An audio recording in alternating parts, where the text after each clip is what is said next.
বিয়ের মাধ্যমে অশ্লীলতা থেকে মানুষ বাঁচবে। সম্মানিত হাজিরিন, আজকের আলোচনা গত এক সপ্তাহ ধরে যে নিউজটি, যে সংবাদটি ভাইরাল হয়েছে, বিভিন্ন ধরনের কথাবার্তা, আলোচনা, পত্রিকায় নিউজ, ইলেকট্রনিক্স মিডিয়াতে নিউজ, ফেসবুক মেসেঞ্জারে বিভিন্ন রকমের মন্তব্য, এগুলি ছড়াছড়ি চলছে। যে ভাইরালকৃত ঘটনাটি হচ্ছে দুজনের, এবং তার সাথে অভিভাবকদের কথাও চলে আসছে, বিভিন্ন বিষয় চলে এসেছে, রিহান এবং অনুষ্কার ঘটনা। পাশাপাশি আরো একটি আজকের নিউজে এসেছে, সেই দুটো বিষয়কে কেন্দ্র করে আজকের আলোচনার বিষয়। আজকের পত্রিকায় এসেছে বাংলাদেশে নবজাতককে ফেলে দেওয়ার ঘটনা বেড়েছে। গত 6 বছরে 210 জন নবজাতক শিশুকে ফেলে দেওয়া হয়েছে। অনেকগুলো পাওয়া গেছে মৃত, দু একটি ঘটনা জীবিত পাওয়া গেছে। এবং এখানে বলা হচ্ছে যে এর কারণ সম্পর্কে বলা হচ্ছে বিয়ে বহির্ভূত সম্পর্ক, স্বামী পরিত্যক্ত, ধর্ষণের কারণে যে বাচ্চা হয়েছে সেগুলো, এবং ছেলের পরিবর্তে মেয়ে হয়েছে এই কারণে। এবং এগুলো অপরাধের কারণ সম্পর্কে বাংলাদেশের একজন অপরাধ বিশেষজ্ঞ, অপরাধ বিজ্ঞানী জনাব ফারজান রহমান ম্যাডাম, তিনি বলেছেন যে বিবাহ বহির্ভূত সম্পর্ক বেড়েছে, বিবাহ বিচ্ছেদ বেড়েছে, এবং এগুলি ঘটছে প্রযুক্তির প্রভাবের কারণে। এগুলোকে সামনে রেখে আজকের যে বিষয়টি, সেটি যুবক যুবতীদের জন্য এবং অভিভাবকদের জন্য আলোচ্য সূচি। বিষয় হলো ইসলামী বিয়ে, গুরুত্ব এবং উপকারিতা। এই বিষয় নিয়ে আলোচনা সাধারণত জুমাতে খুব কম হয় বলেই আমরা দেখি বা শুনি, করাই হয় না। মহান আল্লাহ রাব্বুল আলামিন আমাদের আদি পিতা হযরত আদম আলাইহিস সালামকে সৃষ্টি করে তার জীবনের পরিপূর্ণতা আনয়নের লক্ষ্যে আদি মাতা হাওয়া আলাইহিস সালামকে তার জীবন সঙ্গী হিসেবে সৃষ্টি করে দিয়েছেন। এবং শুধু সৃষ্টি করেন নাই, এই দুজনের সাক্ষাৎ, মিলন, একত্রে বসবাস থাকাটি একটি সিস্টেমের মাধ্যমে করেছেন। সেই সিস্টেমের নামই হচ্ছে বিয়ে। তাহলে আমরা একটু দেখে নিই যে বিয়ে হলো পুরুষ ও নারীর মাঝে সামাজিক পরিবেশে এবং ইসলামী শরীয়ত মোতাবেক অনুষ্ঠিত এমন এক সম্পর্ক স্থাপন, যার ফলে নারী পুরুষ দুজনে একত্রে বসবাস এবং পরস্পরের জৈবিক চাহিদা বা সম্পর্ক স্থাপন সম্পূর্ণরূপে বৈধ হয়ে যায়। বিয়ে একটি শুভ এবং ধর্মীয় অনুষ্ঠান, যা পালনের মধ্য দিয়ে নারী পুরুষের ভবিষ্যৎ জীবনের সূচনা। আমরা অন্যভাবে যদি সংজ্ঞায়িত করি, এভাবে বলতে পারি যে একজন নারী এবং পুরুষের মধ্যে দাম্পত্য সম্পর্ক প্রণয়নের লক্ষ্যে ইসলামী বিধান মোতাবেক দুইজন মুসলিম সাক্ষীর উপস্থিতিতে পরস্পরের দৃঢ় চুক্তিকে বিবাহ বলা হয়। ইসলামের দৃষ্টিকোণ থেকে বিয়ে একটি ইবাদত। বিয়ে কি ইবাদত? এই ইবাদত অনেক ক্ষেত্রে ওয়াজিব, অধিকাংশ ক্ষেত্রে সুন্নাত, কিছু কিছু অবস্থার পরিপ্রেক্ষিতে বিরত থাকাটাই উত্তম, সেটি ক্ষেত্র বিশেষে বলা হয়েছে। আসলে আমরা দেখে নিই যে এই বিয়ের গুরুত্ব সম্পর্কে কি এসেছে কোরআন এবং সুন্নাহয়। অসংখ্য কোরআনের আয়াত এবং হাদিস, এগুলোর আলোকে যদি আমরা সংক্ষেপে বলি, তাহলে যে বিষয়গুলো আমাদের সামনে উঠে আসে সেটি হচ্ছে বিয়ে একটি অসম্পূর্ণ মানুষকে স্বয়ং সম্পূর্ণ করে তোলে। বিয়ে নবী রাসূলগণের সুন্নাহ। বিয়ে শান্তি ও নিরাপত্তা প্রদান করে। বিয়ে শুধুমাত্র দুই ব্যক্তির মধ্যে সম্পর্কের বন্ধন নয়, বরং দুই পরিবারের মধ্যে সম্পর্কের বন্ধন। বিয়ে ভালোবাসা এবং সুখের অন্যতম একটি উৎস।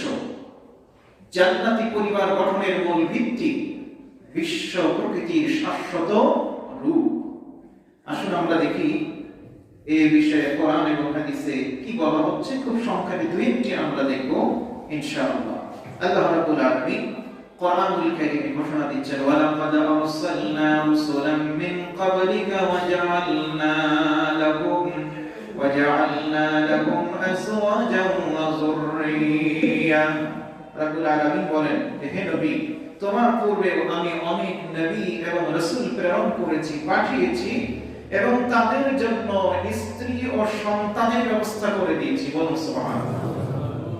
তাহলে আল্লাহর কোরআন বলছে যে পৃথিবীতে যত নবী রাসূল এসেছেন সকলেই বিবাহিত ছিলেন, সন্তান সন্ততি ছিল, ইল্লা ঈসা ইবনে মারইয়াম। হযরত ঈসা আলাইহিস সালাম তিনি বিয়ে করার সুযোগ পাননি।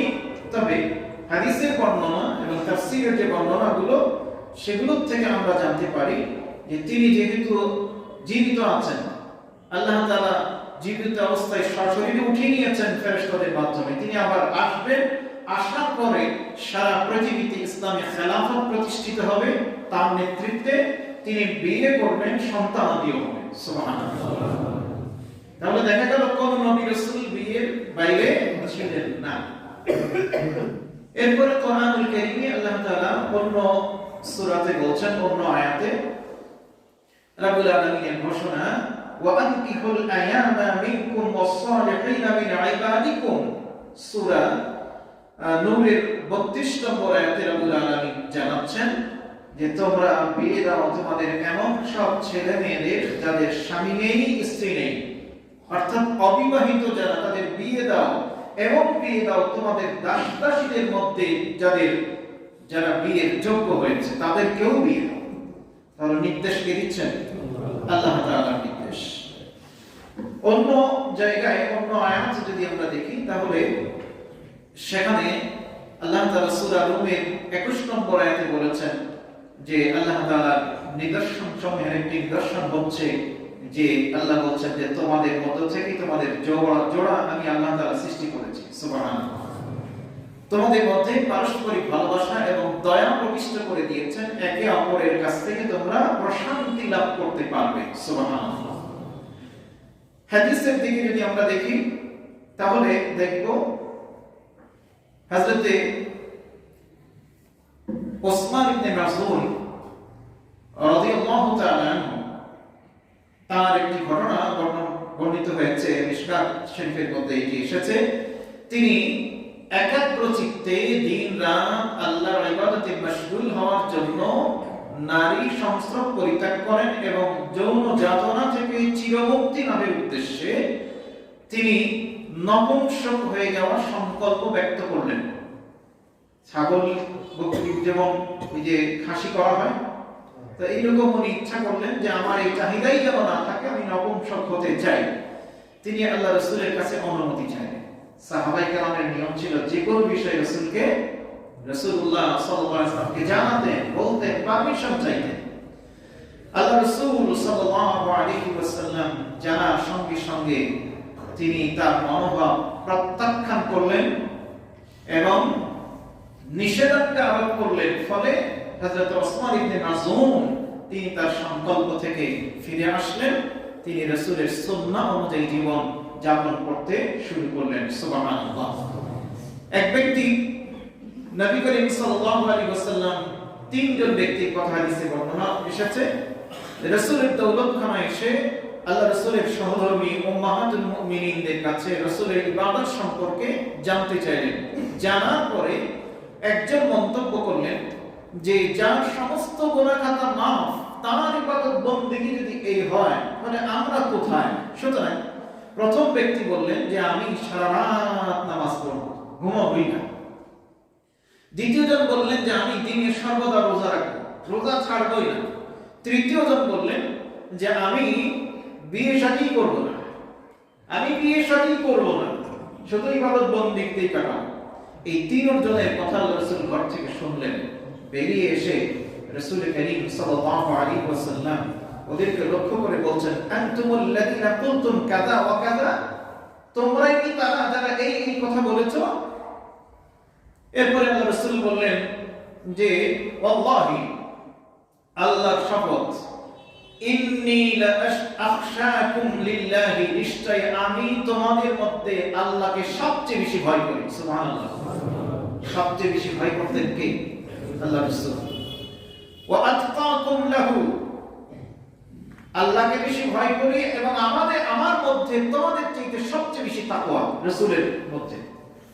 লাকিন্নী আসুমু ওয়া উফতিরু, সুতরাং আমি রোজাও রাখি, ইফতারও করি, তার মানে নফল রোজা রাখি, মাঝে মাঝে ছেড়েও দেই, মাঝে মাঝে রাখি, মাঝে মাঝে ছাড়ি। ওয়া উসাল্লি ওয়া আরকাদু, আমি রাত্রে নামাজ আদায় করি, ঘুমিয়েও যাই। সুবহানাল্লাহ। তুমি যে বলছো সারা রাত ঘুমাবে না, আমি নামাজও পড়ি, ঘুমাই।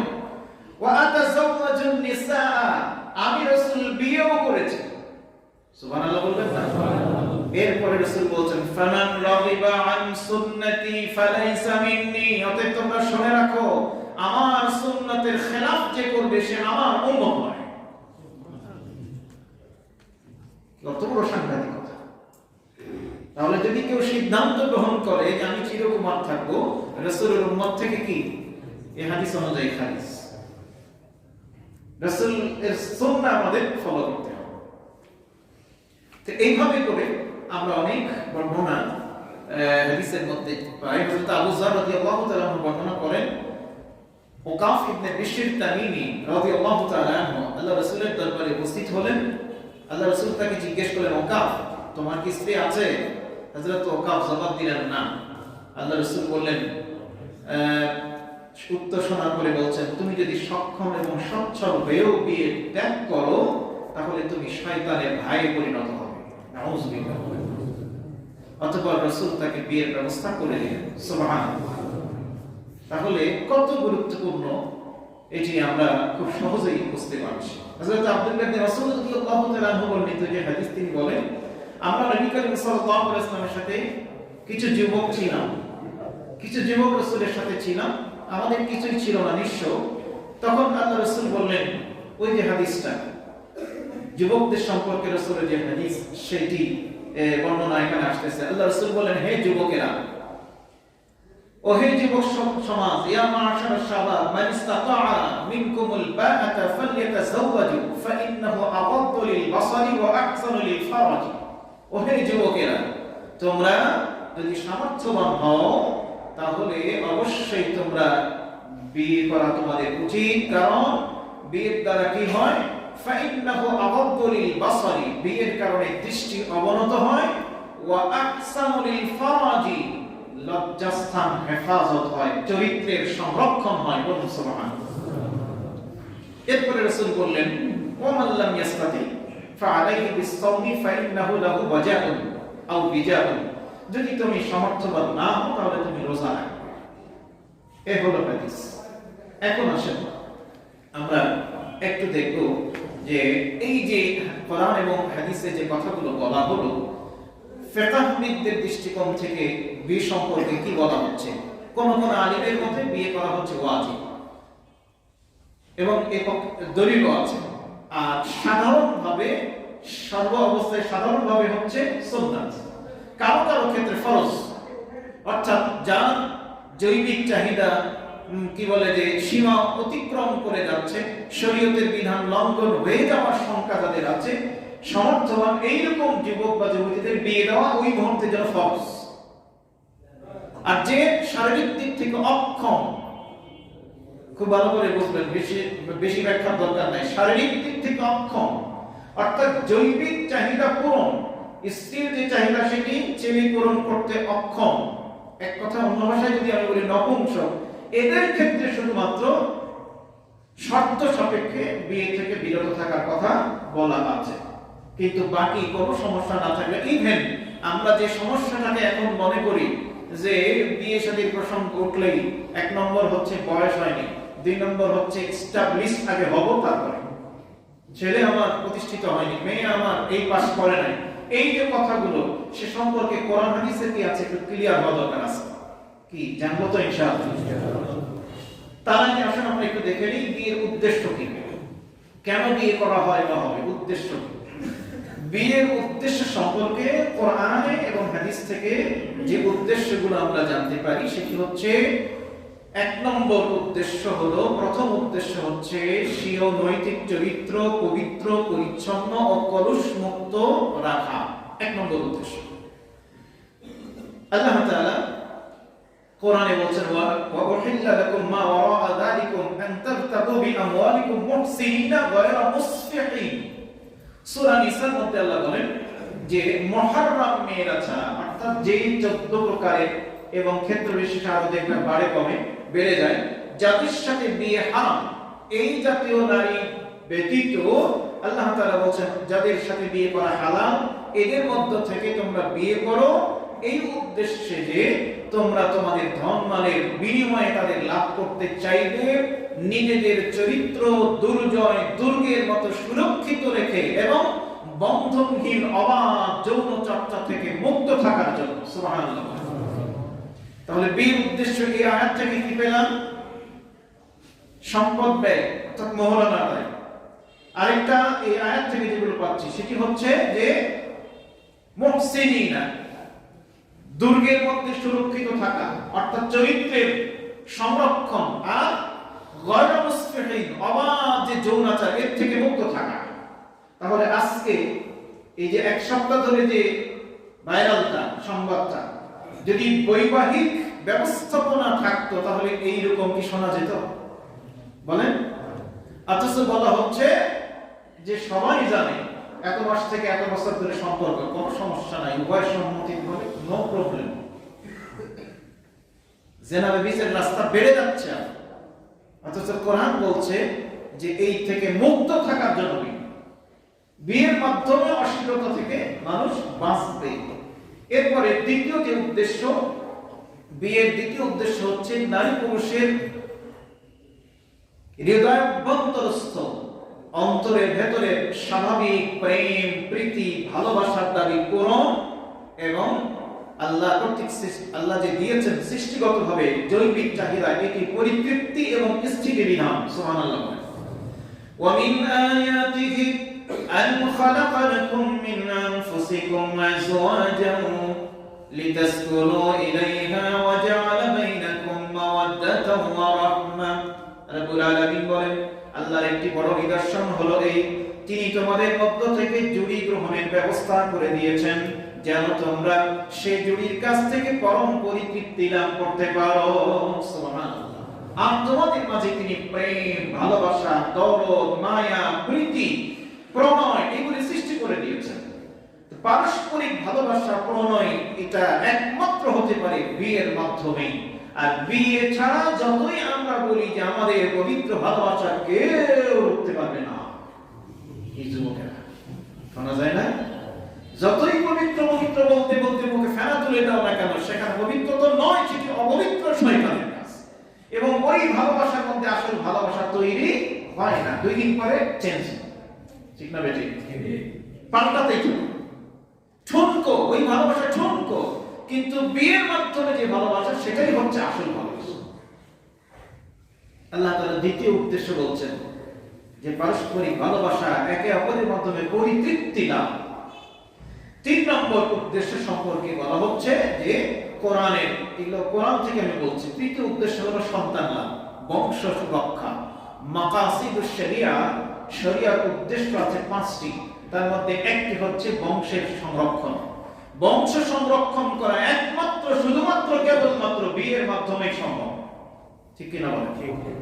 অন্য কোন পন্থায় যদি আপনি সন্তান নেন, গ্রহণ করেন বা উৎপাদন হয়, তাহলে সেটি বংশ সুরক্ষিত হয় না, মানব বংশ আস্তে আস্তে ধ্বংস হয়ে যায়। এই জন্য আল্লাহ বলছেন ফাল্লানা বাশিরুহুন্না ওয়াবতাগু মা কাতাবাল্লাহু লাকুম। আল্লাহ বলছেন এবার তোমরা উভয় বিয়ে হয়েছে, আল্লাহ বলছেন স্বামী স্ত্রী মিলিত হও, একত্রিত হও, একসাথে অবস্থান করো, একান্তে থাকো, আর কি করো? আল্লাহ বলছেন ওয়াবতাগু মা কাতাবাল্লাহু লাকুম। আল্লাহ তাআলা যা তোমাদের জন্য নির্ধারণ করেছেন তোমাদের ওই যে তাকদীরে, সেটি আল্লাহর কাছে তোমরা কামনা করো। সুবহানাল্লাহ। তাহলে বিয়ের মাধ্যমে স্বামী স্ত্রী মিলিত হবে আর আল্লাহর কাছে কি কামনা করবে? বংশধর কামনা করবে। রব্বি হাবলি মিনাস সালিহিন, নবীদের সুন্নাহ, আল্লাহ আমাকে নেক সন্তান দাও। সুবহানাল্লাহ। আমরা তো একটু বুঝি না, জানি না, আমাদের সন্তান হয় কিন্তু আমরা শুধু আমাদের আবেগ সেদিন কে যাব না, আজকেই দেখলাম এই যে ওর সম্পর্কে মন্তব্য করেছে, আবেগ তাড়িত হয়ে এই ঘটনা ঘটিয়েছে জিহান, নাউজুবিল্লাহ। আরেকজন আবার পাল্টা জবাব দিয়েছে, তাহলে ও মনে হয় আপনার আবেগ তাড়িতই সন্তান, নাউজুবিল্লাহ। শুধু আবেগ নয়, এখানে প্ল্যান, পরিকল্পনা আল্লাহর কাছে চাইতে হয়, ঠিক ভাবে ঠিক। তাহলে বিয়ের হচ্ছে এই মোটামুটি কোরআন থেকে আমি 3টি উদ্দেশ্য সম্পর্কে বললাম, বিস্তারিত বলার সুযোগ সময় নেই। এখন আসুন খুব সংক্ষেপে আমি শুধু পয়েন্ট আউট করব, সেটি হচ্ছে যে বিয়ের জাগতিক এবং পরকালীন উপকারিতা কি। নাম্বার 1, প্রশান্তি এবং পার্থিব চিন্তা মুক্ত থাকা। বিয়ের পার্থিব এবং পরকালীন উপকারিতা, 1 নম্বর হচ্ছে প্রশান্তি এবং পার্থিব চিন্তা মুক্ত থাকা। আল্লাহ রাসূল বলেছেন, এই হাদিসটি এসেছে জামুল ফাওয়াইদ বিবাহ অধ্যায়ের মধ্যে। আল্লাহ রাসূল বলেন, যার স্ত্রী নেই সে মিসকিন। সে কি? এবার মিসকিন কাকে বলে শোনেন। বিয়ে যারা করো নিজ যুবকেরা ভালো করে কান্না করো, বাইরে থেকে অনেকে শুনছেন, আমার অনেক বোনেরাও শুনছেন। আল্লাহ রাসূল বলছেন, যার স্ত্রী নেই সে মিসকিন। সাহাবা আরজ করলেন, সে ব্যক্তি মালদার হলেও, সম্পদ যদি থাকে, রাসূল বললেন হ্যাঁ, সে ব্যক্তি মালদার হলেও সে মিসকিন যদি তার স্ত্রী না থাকে। অথবা আল্লাহ রাসূল বলছেন, যে স্ত্রী লোকের স্বামী নেই সে মিসকিন। রাসূল এই কথা বলার পরে সাহাবী বললেন যে তার যদি অনেক সম্পদ থাকে, রাসূল বললেন হ্যাঁ, যদি অনেক সম্পদ থাকে, স্বামী যদি না থাকে, সে মহিলা মিসকিন।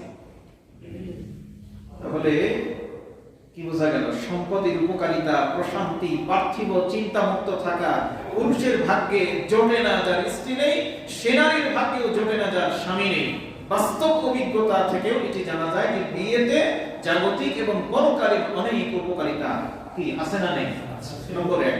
2 নম্বর হচ্ছে বিয়ে আল্লাহর বিশেষ দান বা উপহার। বিয়ে আল্লাহর পক্ষ থেকে বিশেষ দান, আপনি এই দানকে কেন অস্বীকার করবেন, দূরে থাকবেন। 3 নম্বর, মন্দ চিন্তা, অস্থিরতা, পাপ থেকে দূরে রাখে। বিয়ে মন্দ চিন্তা, পাপ এবং অস্থিরতা থেকে মানুষকে কি করে? ছেলেকে মেয়েকে দূরে রাখে, টেনশন মুক্ত। যেমন তো আছে, আর কোনো চিন্তা নাই, ঠিক না বেঠিক, মুক্ত রাখে। 4 নম্বর হচ্ছে পুণ্য অর্জন, সওয়াবের কাজ। আল্লাহ রাসূল ইরশাদ করলেন, তাবারানীর মধ্যে হাদিসখানা এসেছে, তোমরা বিয়ে করো, কেননা বিয়ে 1000 বছরের নফল ইবাদত অপেক্ষা উত্তম। সুবহানাল্লাহ। আরেকটি হাদিস এসেছে, হযরত আনাস ইবনে মালিক রাদিয়াল্লাহু তাআলা বর্ণনা করেন, রাসূল করিম সাল্লাল্লাহু আলাইহি ওয়াসাল্লাম বলেছেন, যে ব্যক্তি পূত পবিত্র অবস্থায় আল্লাহর সাথে সাক্ষাৎ করতে চায়, পূত পবিত্র অবস্থায় আল্লাহর সাথে সাক্ষাৎ করতে চায়, আল্লাহ রাসূল বলেন সে যেন বিয়ে করে। সুবহানাল্লাহ। এরপরে 5 নম্বর উপকারিতা হলো, বিয়ে হচ্ছে ঈমানের অর্ধেক। বিয়ে কি? কথা বলে না। তাহলে এখানে 2 গ্রুপ আছে নাকি? অর্ধেক ঈমানওয়ালা, হ্যাঁ, আমার কথা না, রাসূল বলছেন। তারগীব এবং মিশকাতুল মাসাবির মধ্যে হাদিসখানা এসেছে, রাসূলুল্লাহ বলেন, যখন কোন বান্দা বিয়ে করলো, তখন তার দ্বীনদারির অর্থাৎ ধর্ম পালনের অর্ধেক পূর্ণ করলো, এখন বাকি অর্ধেকের ব্যাপারে আল্লাহকে ভয় পাওয়া প্রয়োজন। সুবহানাল্লাহ। বিয়ের মাধ্যমে দ্বীনের অর্ধেক পূর্ণ হয়ে গেল ঈমানের। সুতরাং এটি অত্যন্ত গুরুত্বপূর্ণ। 6 নম্বর, বিয়ে আম্বিয়া আলাইহিস সালামের সুন্নাত। আগেই বলেছি, কোরআনে আল্লাহ বলেছেন।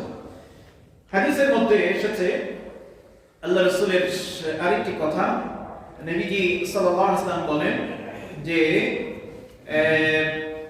আল্লাহ রাসূলের যে হাদিস কানা আরবাউ মিন সুনানিল মুরসালিনা, আল্লাহ রাসূল বলেন আরবাউ মিন সুনানিল মুরসালিনা, 4টি কাজ নবীদের, রাসূলগণের সুন্নাত। সেটা কি? আত-তাআত্তুব। আল্লাহ রাসূল বলেন সুগন্ধি ব্যবহার করা। কি ব্যবহার? নবী করিম সাল্লাল্লাহু আলাইহি ওয়াসাল্লাম কি ব্যবহার করতেন? আতর। আমরা জুমার দিনে ব্যবহার করি তো, ব্যবহার করি। ওয়ান নিকাহু, 2 নম্বর কি? বিবাহ। 3 নম্বর সিওয়াক, মিসওয়াক, ব্রাশ, আমরা যে মুখ পরিষ্কার করি, মিসওয়াক করা, এটা। আর 4 নম্বর হচ্ছে ওয়াল খিতান, নবীদের সুন্নাহ হচ্ছে 4 নম্বর খতনা করা। কয়টি পেলাম?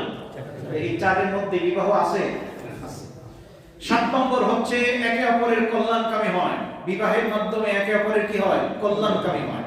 8 নম্বর সন্তান, বংশ এবং মুসলমান বৃদ্ধির মাধ্যম হচ্ছে বিবাহ। বিবাহের মাধ্যমে সন্তান লাভ করা যায়, আল্লাহর নিয়ামত, বংশ বৃদ্ধি হয়, মুসলমানের সংখ্যা বাড়ে। আল্লাহু আকবার। এটা হচ্ছে বিবাহের 8 নম্বর উপকারিতা। 9 নম্বর হচ্ছে বিয়ে ভ্রাতৃত্ব শিক্ষা দেয়। বিয়ের মাধ্যমে কি হয়? দুই পরিবারের মধ্যে সম্পর্ক সৃষ্টি হলো, সম্পর্ক বাড়লো, ভ্রাতৃত্বের বন্ধন বেড়ে যায়।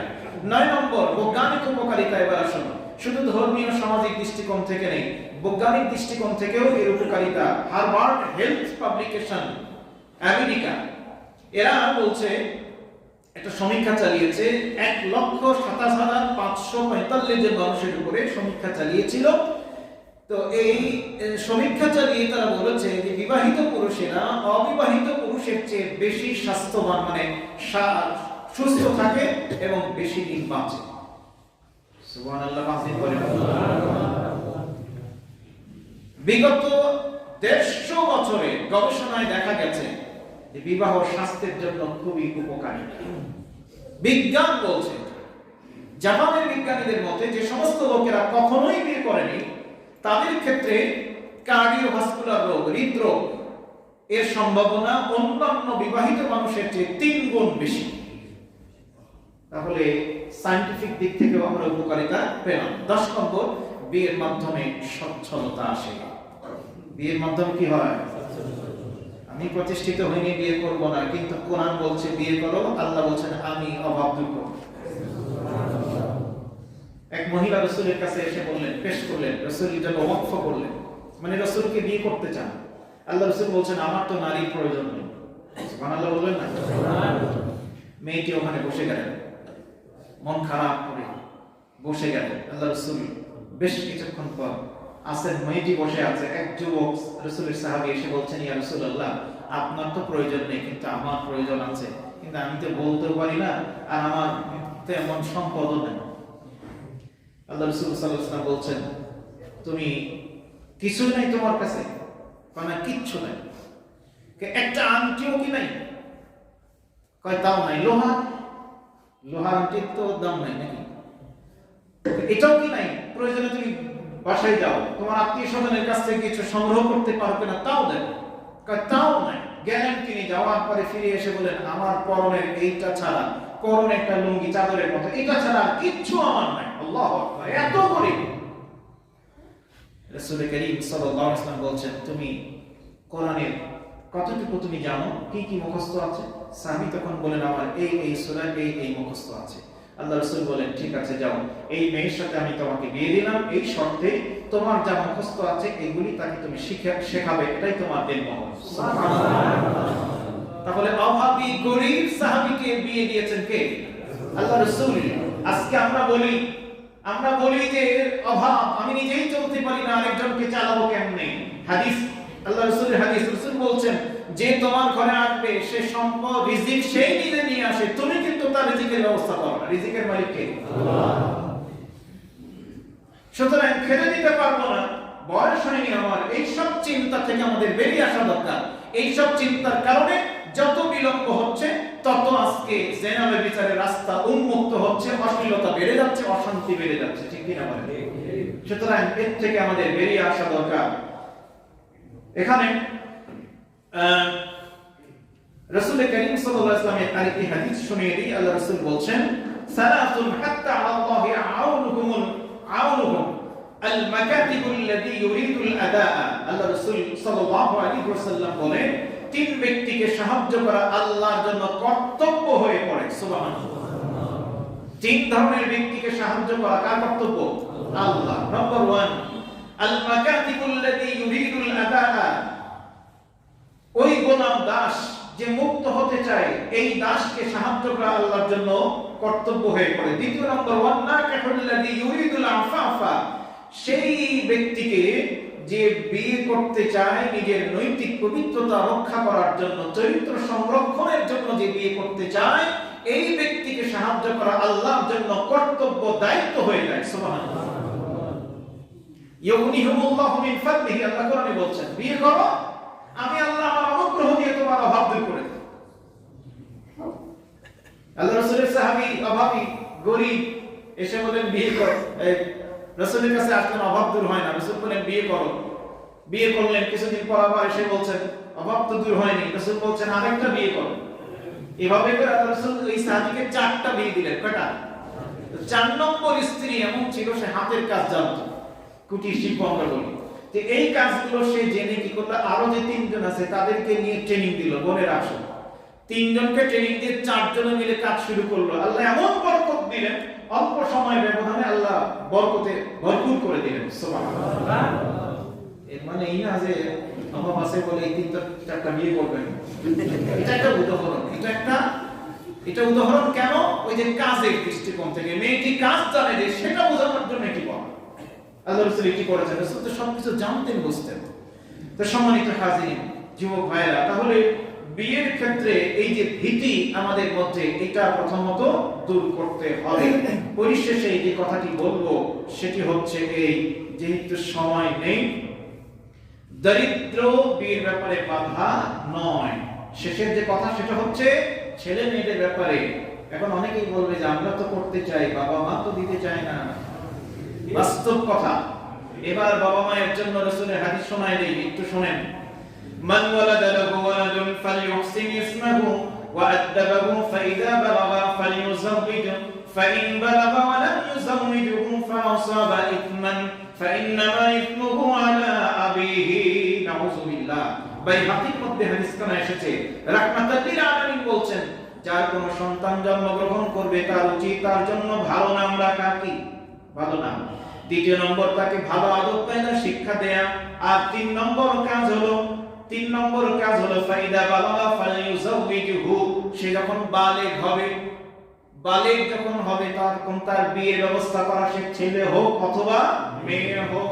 এরপরে রাসূল বলেন ফাইন বালাগা, ছেলে বা মেয়ে বালেগ হয়ে গেল, ওয়ালাম ইউযাওবিজহু, বিয়ে দিল না, ফাআসাবা ইসমান, এরপরে ওই ছেলে বা মেয়ে যদি কোনো দোষ করা, অপরাধ করে, পাপ করে, আল্লাহর নবী বলেন ফাইন্নামা ইসমুহু আলা আবিহি, ওই পাপের ভারটা বাবা মায়ের উপরে গিয়ে চলে পড়তাবে। এবার বোঝেন, আপনি সন্তানের বিয়ে দিচ্ছেন না, বয়স হয় নাই, প্রতিষ্ঠিত হয় নাই, আপনার সন্তান যদি কোনো গুনাহ করে, এই গুনাহ সম্পূর্ণ আপনার ঘাড়ে চাপবে,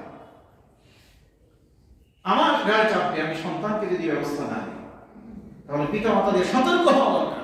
আজকে অশ্লীলতা থেকে বাঁচার জন্য প্রয়োজন, অনেকে মনে করেন ছাত্র প্রয়োজনে ওই যে কি মিজানুর রহমান আজহারী মাহফিলে বলছিলেন না যে ছাত্ররা বিয়ে করে ফেলো, অসুবিধা নেই, বিয়ে করার পরে তুমি থাকো তোমার বাবার বাড়ি, তুমি থাকো তোমার বাবার বাড়ি, দুজনে পড়াশোনা করো, কিন্তু বিয়ে হয়ে যাক, তাহলে নিশ্চিন্ত, কোনো চিন্তা থাকবে না, অন্য কোনো দিকে আর দখল হওয়ার সুযোগ নেই।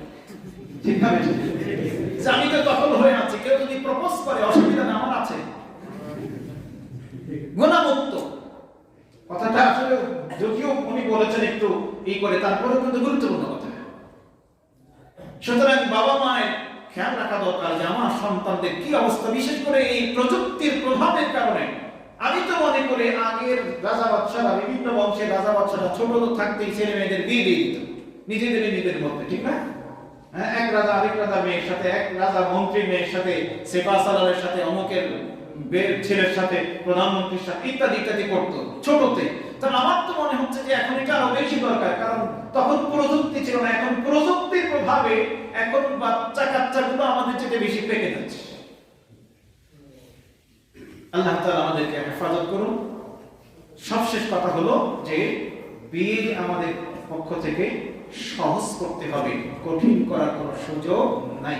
ইসলামে সহজ, অন্যান্য ধর্মের কঠিন।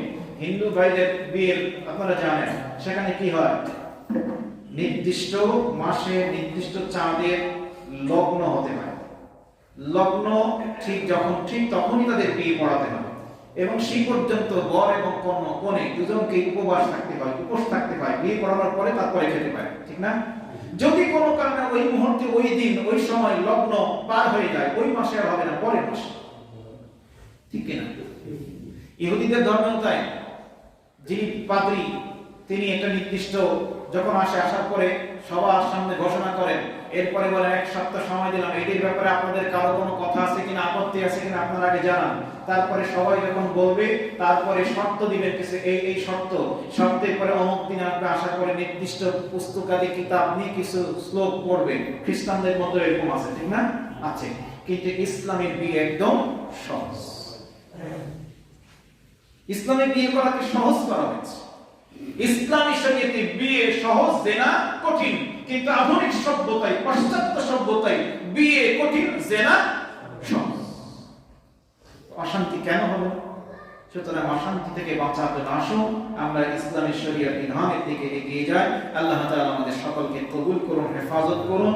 আল্লাহ তাআলা আমাদের ক্ষমা করুন, সঠিক বিধানগুলো আমাদের পালন করার তৌফিক দান করুন। আমরা সকলে বলি আমিন।